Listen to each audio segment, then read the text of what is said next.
Koreyada doktorluk o'qigan Abduvali Abdurahman Hong Kongga do'stini ko'rishga kelganda yo'qolib ketgan.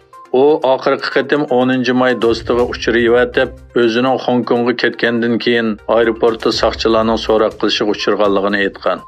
Xalqaro kechirim tashkiloti 26 may juma kuni bayonot e'lon qilib, uning Xitoyga o'tkazib berilish ehtimolligiga qarata andishini bildirgan va uning darhol qo'yib berilishini talab qilgan. Xalqaro kechirim tashkilotining tadqiqotchilari Xitoyning Sharqi Turkistonda Uyg'urlarga yurgizayotgan insoniyatga qarshi jinoyatlari va chet elga chiqqan Uyg'urlarni qaytarish urinishlarini ko'zda tutib, Abduvalining oqibatidan andish qilgan. Mazkur tashkilotning aytishicha, Abduvali Abdurahman Qaramayda tug'ilgan bo'lib, 7 yildan buyon Koreyada o'qiyotgan. U 2022-yili tantarbiya sohasida doktorlik unvoni olgan. 5 kishidan tarkib topgan Dünya Uyg'ur qurultiyi vakillar o'miki 25 maydan e'tiboran Latin Amerikasi davlatlarida 2 hafta davom qilgan faoliyatlarini boshlagan. Dünya Uyg'ur qurultiyi raisi Dolqin Aysoning bildirishicha, ularning bu qitimqi Latin Amerikasidagi ziyaratining asosli maqsadi Uyg'ur irqiy qirg'inchiligini bu davlatlarda anglatish orqali hukumatlar, ommaviy tashkilotlar, axborot organlari va xalq ommasining diqqatini Uyg'ur qirg'inchiligiga tortish ekan. Afg'oniston bilan Sharq Turkiston o'rtasidagi bevosita uchish asliga kelgan.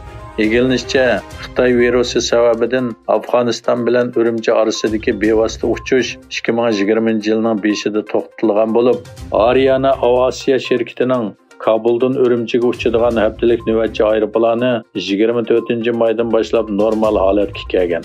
Afg'oniston qatnash va xalq aviatsiya ministerligining muavin ministri G'ulam Jilani Vafa Kabul aerodromida uchish mulozimatini asliga keltirganligini e'lon qilgan.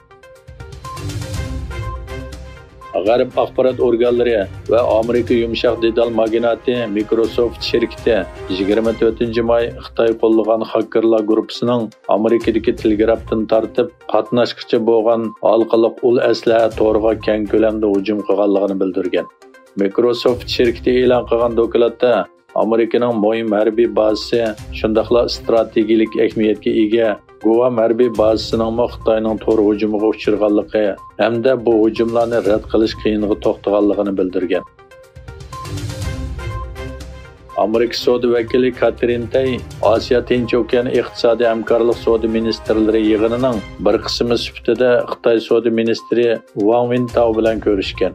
Yig'in jarayonida Xitoyda faoliyat qilayotgan Amerika shirkatlariga qaratilgan tadbirlarga qarata andishlarning o'tirg'i qo'yilganligi, Tayning ikki davlat o'rtasidagi ochiq aloqani saqlab qolishning muhimligi ta'kidlanganligi bildirildi. Egilinishcha, Xitoy harbiy mutaxassislari Amerika dengiz armiyasining Gerald Reford aviamatkisini urush taqlidida boshqariladigan bomba hujum bilan kuchlantirgan bo'lib, ular bu orqali ovozdan tez qurolning ta'sirini tajriba qilgan.